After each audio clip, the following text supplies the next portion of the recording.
Hello प्यारे साथियों, आप सभी को वेलकम है आपके अपने यूट्यूब चैनल एना क्लासेज में। दोस्तों मैं हूं नीतीश कुमार। हम सब आपको पढ़ा रहे हैं क्लास 10th का केमिस्ट्री दोस्तों, चैप्टर 2 जिसका नाम है अम्ल, भस्म और लवण। हम यहाँ पे आपको प्यारे साथियों ये आपको हम यहाँ पे मंजिल बैच 26 के लिए दे रहे हैं। तो हम सब अभी तक अम्ल, भस्म और लवण में हम सब पिछले के क्लास में पीएच वैल्यू और पीएच स्केल के बारे में हमने देखा और कौन कौन से विलयन का पीएच मान कितना होता है हम सब दोस्तों वहाँ तक ये देखे हैं। यानी हम ये कह सकते हैं कि इस वीडियो में अभी तक हमने क्या किया कि इस पूरे चैप्टर का अम्ल और भस्म आपको हम दोस्तों पूरा पढ़ा चुके हैं। अब हमसे इस टॉपिक में बात करने वाले हैं केवल लवण के बारे में, है ना, क्योंकि चैप्टर का नाम ही क्या है, तो चैप्टर का नाम ही है अम्ल, भस्म और लवण। ठीक है, इसीलिए हम अम्ल और भस्म दोनों को एक साथ साथ करके पढ़े हैं। अब हम सब पढ़ेंगे यहाँ पर लवण के बारे में, जो बहुत अच्छा इंपॉर्टेंट भी है। ठीक है दोस्तों, तो अब इस चैप्टर का वीडियो है ना अभी पार्ट 5 तक दे चुके हैं, बस इसका 2 पार्ट हम आपको और देंगे।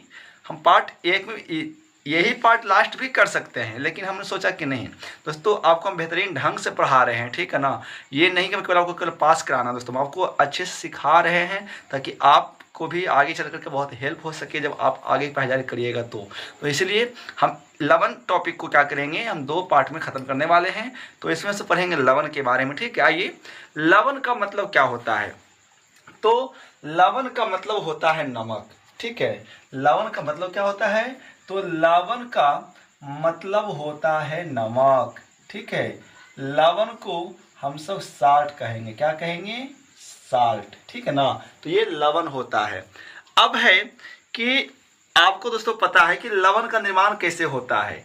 तो लवण का जो निर्माण होता है वो उदासीन अभिक्रिया के दौरान होता है, कि जब कोई भी अम्ल और भस्म अभिक्रिया करता है तो अभिक्रिया करके ना वो हमेशा लवण और जल का क्या करता है, निर्माण करता है दोस्तों। ठीक है, तो जब अम्ल और भस्म अभिक्रिया करेगा तो अभिक्रिया करके वो हमेशा क्या करेगा, लवण और जल का ही निर्माण करता है। तो आपको पहली बात ये पता हो गई कि अम्ल और भस्म जब आपस में अभिक्रिया करेगा ना तो यहाँ पे लवण और जल का निर्माण करेगा। ठीक है, और हम सबको यही लवण के बारे में यहाँ पर दोस्तों पढ़ना है। ठीक है, तो अब है कि अम्ल और भस्म जब आपस में अभिक्रिया करता है तो ठीक है कि लवण और जल का निर्माण करता है, लेकिन हम सब अभी तक क्या जानते हैं, हम सब अभी तक जानते हैं कि दोस्तों कि अम्ल भी 2 प्रकार का होता है, एक दुर्बल अम्ल होता है, एक प्रबल अम्ल होता है। उसी प्रकार से भस्म भी क्या होता है दोस्तों, तो भस्म भी 2 प्रकार का होता है, एक दुर्बल भस्म होता है और एक प्रबल भस्म होता है। तो अब ये डॉट है कि सर जब अम्ल और भस्म अभिक्रिया करके जब लवण और जल का निर्माण करता है तो सर यहाँ पर कौन सा अम्ल भाग ले रहा है, ये दुर्बल अम्ल है कि प्रबल अम्ल है। उसी प्रकार से भस्म में ये दुर्बल भस्म है कि प्रबल भस्म है दोस्तों, है ना। तो इस आधार पे हम बात करेंगे, तो इस आधार पे हमारा लवण भी ना, हमारा दोस्तों इस प्रकार से हम बात यदि करें तो हमारा लवण भी 3 प्रकार का होता है। लवण भी 3 प्रकार का होता है, याद रखिएगा, लवण 3 प्रकार का होता है। ठीक है, क्यों ऐसा क्यों होता है, तो क्योंकि अम्ल और भस्म 2 प्रकार के होते हैं, अम्ल भी 2 प्रकार का होता है और भस्म भी 2 प्रकार का होता है। तो इसके लिए हमने क्या किया, यहाँ पे लवण को 3 भागों में बांटा है। एक लवण की बात करें सबसे पहले, यहाँ पे लवण का निर्माण तो हमेशा उसी प्रकार से होगा जब वो अम्ल रहेगा और यहाँ पे भस्म रहेगा, इतना तो पता ही है। और ये जो लवण बनने वाला है तो जब यहाँ पर अम्ल और भस्म अभिक्रिया करके जब लवण और जल का निर्माण करेगा तो यहाँ पे कैसा होगा, तो यहाँ पे ये जो अम्ल होगा ना, यहाँ पे ये जो अम्ल होगा ये प्रबल अम्ल होगा। ये क्या होगा, प्रबल अम्ल होगा। और यहाँ पे भस्म कैसा होगा बाबू, तो ये दुर्बल भस्म होगा। तो जब प्रबल अम्ल के साथ दुर्बल भस्म अभिक्रिया करेगा और जो लवण बनेगा ना वो लवण भी अम्लीय होगा। कैसा होगा बाबू, वो लवण भी हमारा अम्लीय होगा। बात समझ में आया, ये पहली बात है। ठीक है, अब हम दूसरी बात करेंगे कि फिर जब हमारा अम्ल ही रहेगा और जब भस्म ही रहेगा तो अभिक्रिया करके बनाएगा क्या? तो अभिक्रिया करके लवण और जल ही तो बनाएगा। लेकिन अब रे यहाँ क्या होगा पता है? अब की दोस्तों यहाँ पर होगा क्या चीज कि इस बार अम्ल जो रहेगा ना वो रहेगा दुर्बल। कैसा रहेगा? दुर्बल। और अवरी भस्म कैसा रहेगा? तो अवरी भस्म रहेगा प्रबल। और इस प्रकार से जो लवण बनेगा ना वो प्रबल लवण ही बनेगा। ठीक है, मतलब ये भास्मिक लवण ही बनेगा, याद रखिएगा, ये भास्मिक लवण ही बनेगा। मतलब इस लवण में भास्म की मात्रा ज्यादा होगा और इस लवण में अम्ल की मात्रा ज्यादा होगा। ठीक है, और जो तीसरा जो बनने वाला है वो क्या बनेगा? फिर अम्ल ही होगा और ये भस्म ही होगा। तो अभिक्रिया करके तो यही ना बनेगा। कौन? तो अभिक्रिया करके लवण और जल ही बनेगा यहाँ पर। लेकिन क्या है, यहाँ पे अम्ल भी रहेगा प्रबल, अम्ल भी रहेगा प्रबल और भस्म भी रहेगा हमारा कैसा बाबू? भस्म भी रहेगा प्रबल, दोनों रहेगा प्रबल। तो लवण कैसा बनेगा पता है? लवण बनेगा सामान्य लवण, है ना। और हम सब अपने रोज के यूज में जो खाना पकाते हैं हमसे यहाँ पे हमसे ये सामान्य लवण का ही इस्तेमाल करते हैं। ये बातें हम सबको समझना होगा। ठीक है, इस आधार पे हम बात करते हैं। तो इस आधार पे हमारा लवण दोस्तों 3 प्रकार का होता है। बात यहां तक समझ में आ रहा है कि किस आधार पे हमने लवण को 3 भागों में बांटा? तो हम सब दुर्बल और प्रबल के आधार पर हमसे क्या किया? लवण को दोस्तों यहाँ पर 3 भागों में बांटने का काम किया है। बात समझ में आ रहा है? तो हम सबको यहाँ पर जो टॉपिक पढ़ना होगा वो सामान्य लवण के बारे में ही पढ़ना होगा। ठीक है, सामान्य लवण में जो NaCl जो होता है ना, सोडियम क्लोराइड, ये हमारा बिल्कुल क्या है? सामान्य लवण है। ठीक है, बात समझ में आ रहा है कि आखिर ये सामान्य लवण कौन है? तो यहाँ पे जो ये NaCl है ना, तो लाइट बढ़ा देते हैं। ठीक है, तो लाइट बहुत कम लग रहा है। ठीक है, तो यहाँ पे ये जो लवण आप देख रहे हो ना दोस्तों, ये हमारा बिल्कुल क्या है? सामान्य लवण है। हम सब इसी लवण का इस्तेमाल करते हैं क्या चीज में? अपने रोजमर्रा के जीवन में। तो आइए आप इसका एक स्क्रीनशॉट लीजिए, हम सब आगे की ओर दोस्तों क्लास में इसको कंटिन्यू करते हैं। तो बात समझ में आ रहा है ना कि लवण का निर्माण कैसे होता है? तो लवण का निर्माण हमेशा अम्ल और भस्म के साथ में होता है। ठीक है जी, चलिए आगे बढ़ते हैं दोस्तों।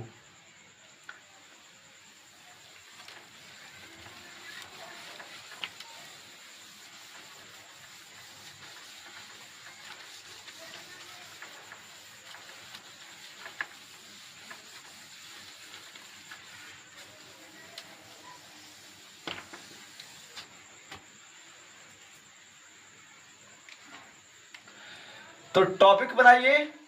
ये टॉपिक हमारा इस तरफ से लवण ही पढ़ रहे हैं। अब हमारा जो नेक्स्ट जो टॉपिक बनने वाला है, हम सारा चीज अब यहाँ पे लवण के अंतर्गत ही पढ़ेंगी। तो हमारा जो नेक्स्ट टॉपिक रहेगा क्या? कुछ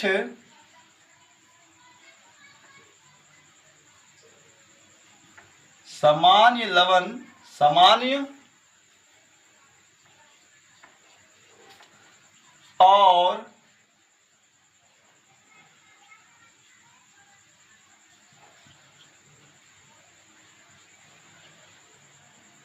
उसका उपयोग। ठीक है, कुछ सामान्य लवण और उसका उपयोग।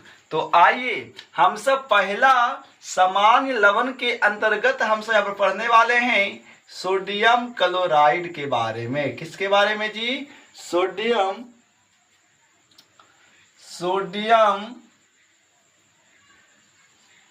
क्लोराइड, है ना। पहला हमारा जो सामान्य लवण क्या है? Sodium chloride. इसका सूत्र होता है NaCl। ठीक है, तो हमारा यहाँ पे जो पहला जो सामान्य हम लवण लिए हैं क्या? Sodium chloride. तो आइए हम पहले इसकी विशेषता के बारे में जानते हैं क्योंकि हम यहाँ पर क्या पढ़ रहे हैं, मेरा टॉपिक है कि कुछ सामान्य लवण और उसका उपयोग। ठीक है, तो कुछ सामान्य लवण में हम सब यहाँ पर क्या लिए बाबू, तो कुछ सामान्य लवण में हम सबसे पहले यहाँ पर लिए हैं क्या, सोडियम क्लोराइड, है ना। तो सोडियम क्लोराइड में यदि विशेषता की बात करें सबसे पहले, ठीक है, तो यह एक सामान्य लवण है। कैसा लवण है बाबू, यह एक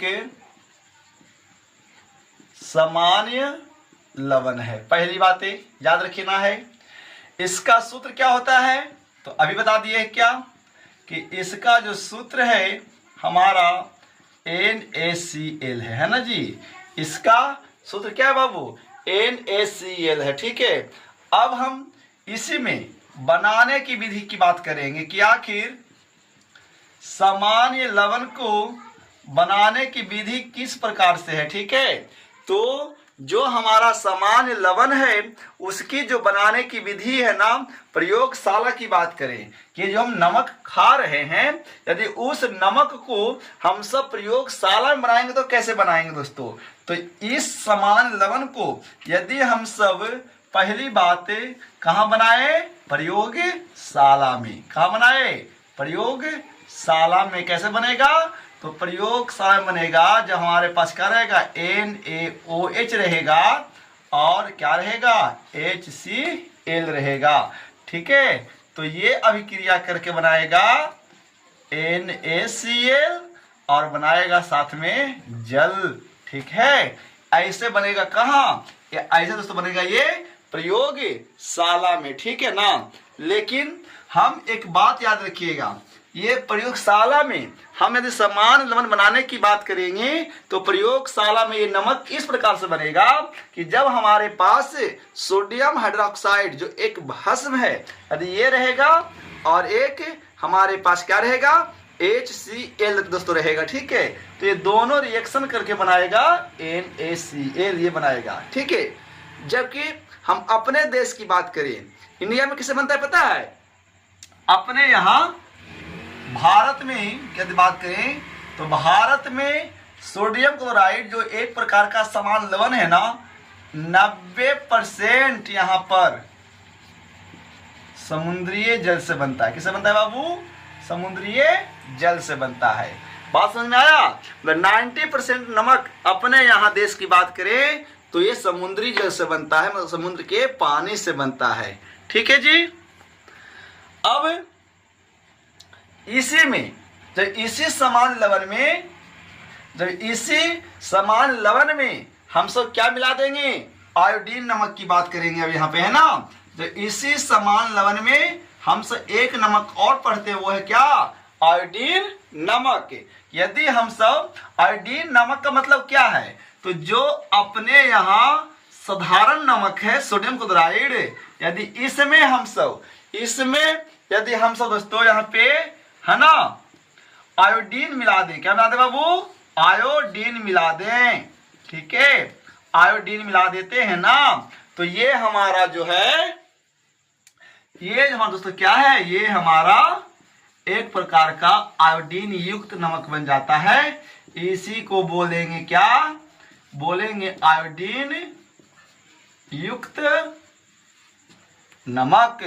यही हमारा क्या है दोस्तों, तो यही हमारा है क्या, आयोडीन युक्त नमक। बात समझ में आ रहा है कि जो पहला जो हमारा सामान्य लवण के अंतर्गत जो लवण हम सब पढ़ रहे हैं यहाँ पे, यह एक समान लवण है। इसका सूत्र NaCl है। बनाने की विधि की बात करेंगे तो प्रयोगशाला में कैसे बनेगा बाबू, तो हमें एक भस्म लेंगे, एक लेंगे अम्ल। इस भस्म का नाम है सोडियम हाइड्रोक्साइड, इसका अम्ल का नाम है हाइड्रोक्लोरिक। जब दोनों क्रिया करेगा तो बनाएगा NaCl और बनाएगा जल दोस्तों। ठीक है, जब हम अपने यहाँ देश की बात करें तो भारत में 90% जो समान लवण है वो हमारा समुद्री जल से बनता है। ठीक है, लेकिन इसी समान लवण को हम सब बना सकते हैं आयोडीन युक्त नमक। कैसे, हमें यदि समान नमक में यदि सामान्य नमक में हम आयोडीन की मात्रा दोस्तों मिला देते हैं तो ये हमारा बन जाता है क्या, ये हमारा बन जाता है आयोडीन युक्त नमक। क्या बन जाता है बाबू? ये बन जाता है आयोडीन युक्त नमक। बात समझ में आ रहा है दोस्तों यहाँ पर? ठीक है। और इसी के अंतर्गत इस समान लवण के अंतर्गत ही एक नमक और क्या आता है, तो इसी के अंतर्गत जो है ना सेंधा नमक। क्या आता है बाबू? सेंधा नमक की बात करें, सेंधा नमक या काला नमक की बात करें, ठीक है, सेंधा नमक की बात करें या काला नमक की बात करें दोस्तों, ठीक है। तो सेंधा नमक या जो काला नमक है ये चट्टानों से प्राप्त किया जाता है। किससे? चट्टान से, है ना। ये धरती के अंदर जो चट्टान होते हैं इस चट्टान से प्राप्त किया जाता है। और यही कारण है कि इसका जो रंग होता है सेंधा या काला नमक का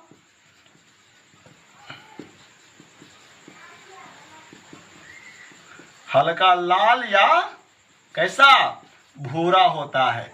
हल्का लाल या कैसा होता है दोस्तों? तो हल्का लाल या भूरा होता है। यानी सेंधा नमक या काला नमक है जो हमारे धरती के अंदर चट्टान से प्राप्त होती है। और यही कारण है कि ये दोनों नमक का जो रंग होता है ना हल्का लाल या भूरा होता है, ठीक है।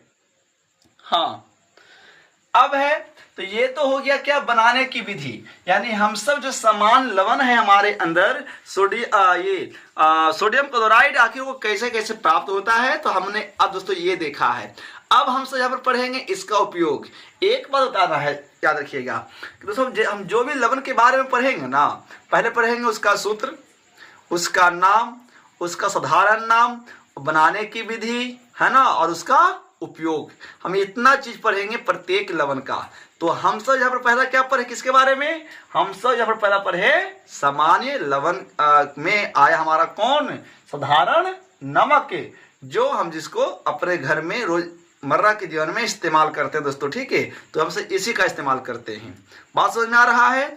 अब है कि इसका उपयोग हम सर कहाँ कहाँ कर सकते हैं बाबू, ठीक है। तो इसका उपयोग की बात करें दोस्तों, तो उपयोग में हम यहाँ पर लिखेंगे, है ना, और सुनना है, ठीक है। उपयोग में हम यहाँ पर बताएंगे कि यदि सामान्य साधारण लवण के उपयोग की बात करेंगे दोस्तों, तो उपयोग नंबर 1 कहाँ है? तो इसका इस्तेमाल खाना बनाने में होता है ना, पहला। इसका इस्तेमाल दूसरा होता है साबुन बनाने में, ठीक है ना। फिर कहाँ होता है? सर्फ बनाने में। और फिर दोस्तों होता है उद्योग में, ठीक है। तो इस प्रकार से हमारा जो यहाँ पे साधारण नमक है दोस्तों, इसका उपयोग हमने कहाँ कहाँ बताया? तो खाना बनाने में, साबुन बनाने में, सर्फ बनाने में और कल कारखाना के उद्योगों में साधारण नमक का इस्तेमाल किया जाता है, ठीक है। तो ये पहला हमारा क्या था? ये दोस्तों पहला हमारा था यहाँ पे साधारण नमक। समझ में यदि दोस्तों आ रहा है तो आप कमेंट जरूर करिएगा, है ना जी। आप तो यहाँ दोस्तों आपको यहाँ से बहुत अच्छे से पढ़ा रहे हैं कि किस प्रकार से यहाँ पे ये इस्तेमाल किया जाता है। चलिए, तो ये हमारा क्या है? सोडियम क्लोराइड या साधारण नमक। तो ये पहला हो गया। आप इसका एक स्क्रीनशॉट लीजिए, आगे की ओर बढ़ते हैं।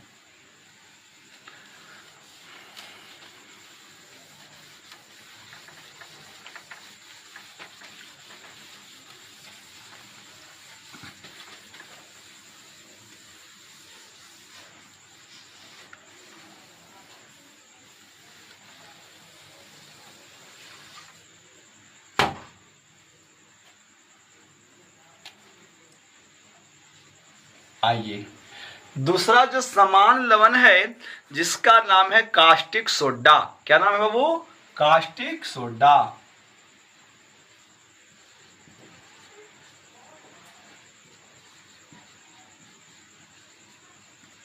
यदि कास्टिक सोडा का हम रासायनिक नाम की बात करेंगे तो इसका नाम है सोडियम हाइड्रोक्साइड।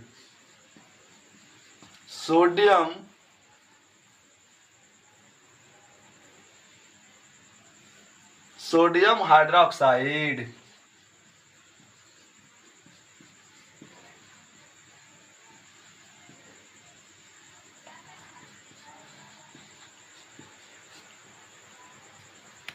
ठीक है।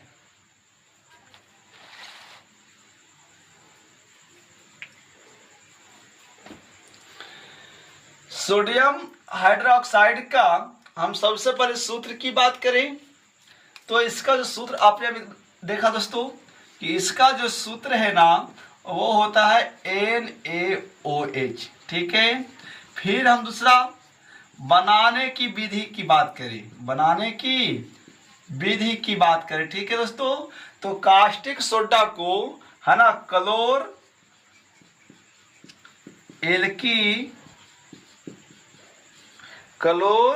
है ना एल्कली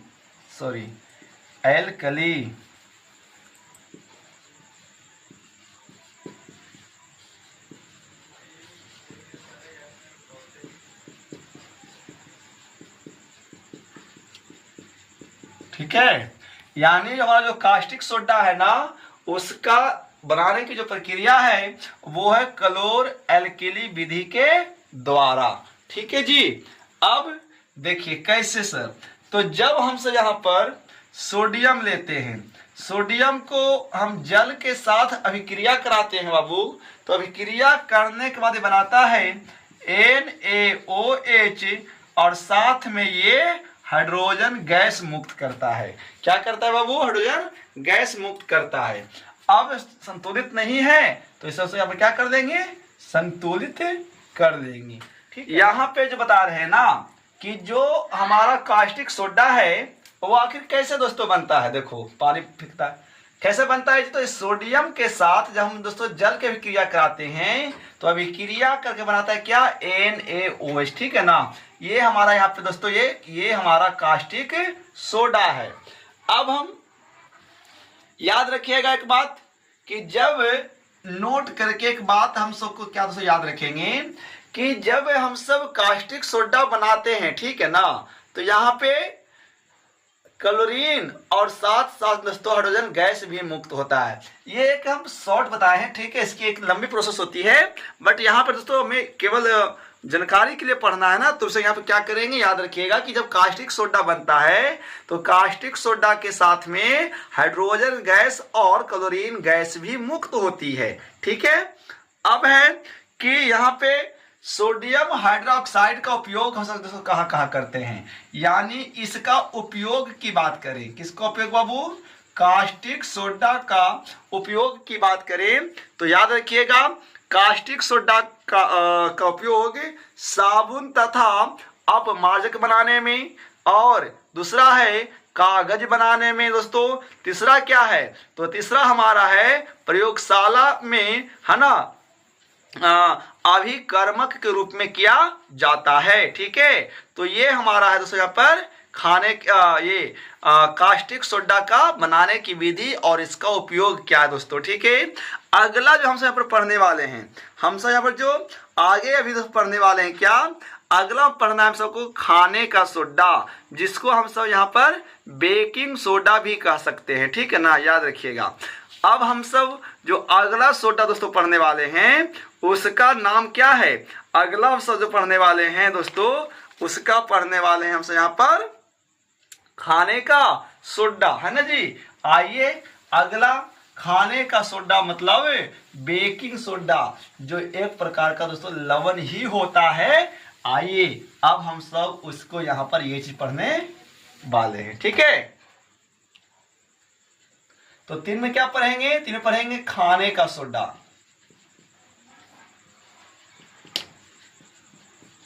खाने का सोडा यानी इसको बोलेंगे हम सब बेकिंग सोडा।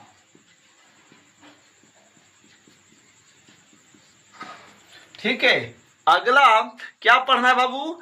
अगला हम सबको पढ़ना है खाने का सोडा यानी दोस्तों बेकिंग सोडा के बारे में। तो सबसे पहली बात याद रखिएगा कि बेकिंग सोडा का जो सूत्र होता है, ठीक है, इसका जो सूत्र होता है, बेकिंग सोडा का जो सूत्र होता है ना दोस्तों वो होता है NaHCO3,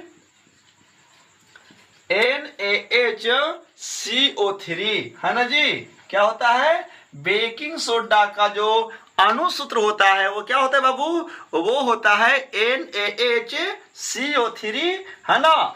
और इसका हम रासायनिक नाम की बात करें, यानी बेकिंग सोडा का रासायनिक नाम की बात करें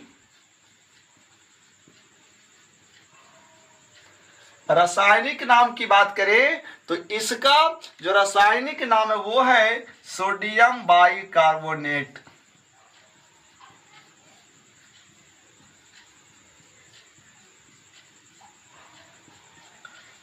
सोडियम बाइकार्बोनेट या इसका एक नाम और है सोडियम हाइड्रोजन कार्बोनेट।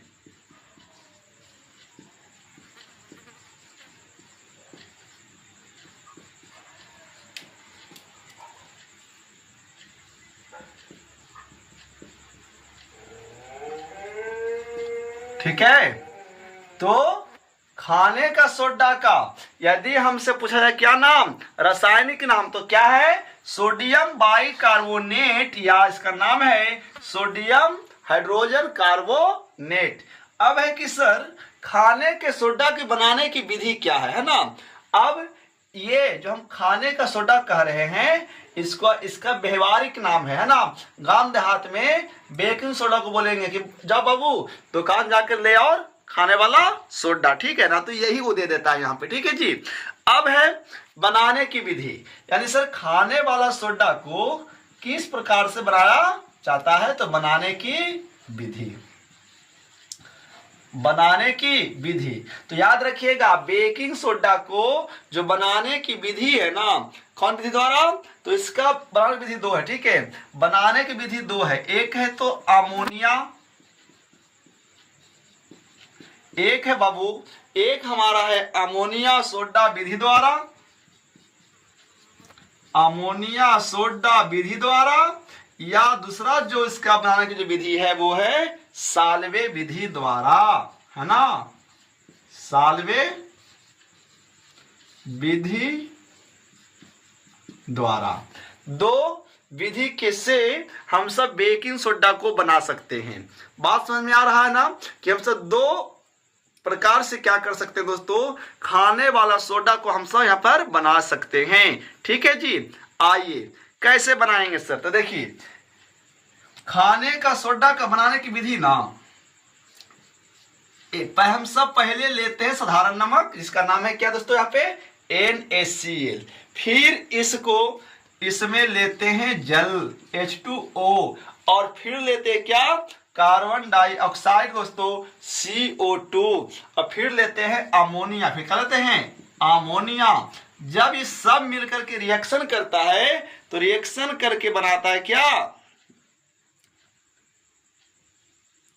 बनाता है क्या Na4Cl प्लस NaHCO3 बनाता है। और यही हमारा दोस्तों क्या है यहाँ पे, हाँ यही पर हमारा है क्या, यहाँ पे खाने का सोडा। ठीक है, और यहाँ पे क्या होगा, यहाँ पे और मात्रा में दोस्तों कुछ मात्रा में जल का भी निर्माण हो जाता है।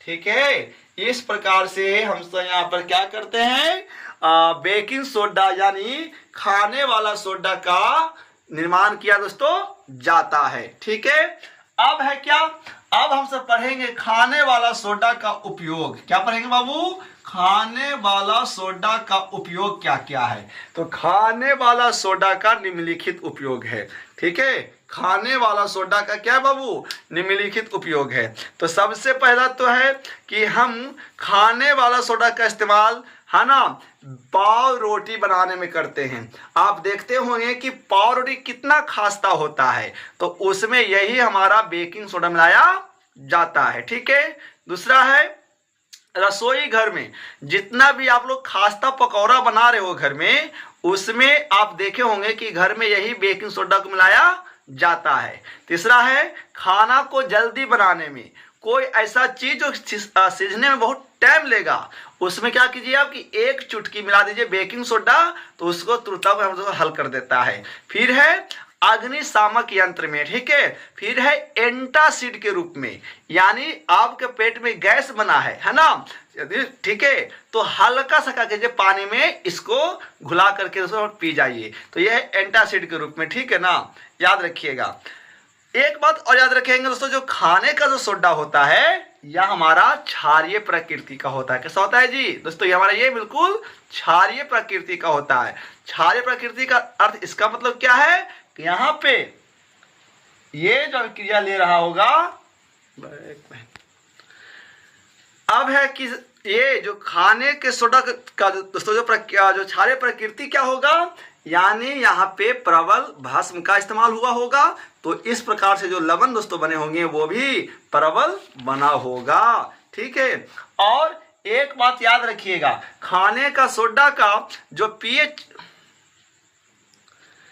यानी इसका मतलब है कि इसका जो पीएच मान दोस्तों क्या है, 7 से अधिक है, और यह अम्ल को क्या कर देता है, उदासीन दोस्तों कर देता है। तो ये था दोस्तों कुछ समान लवण।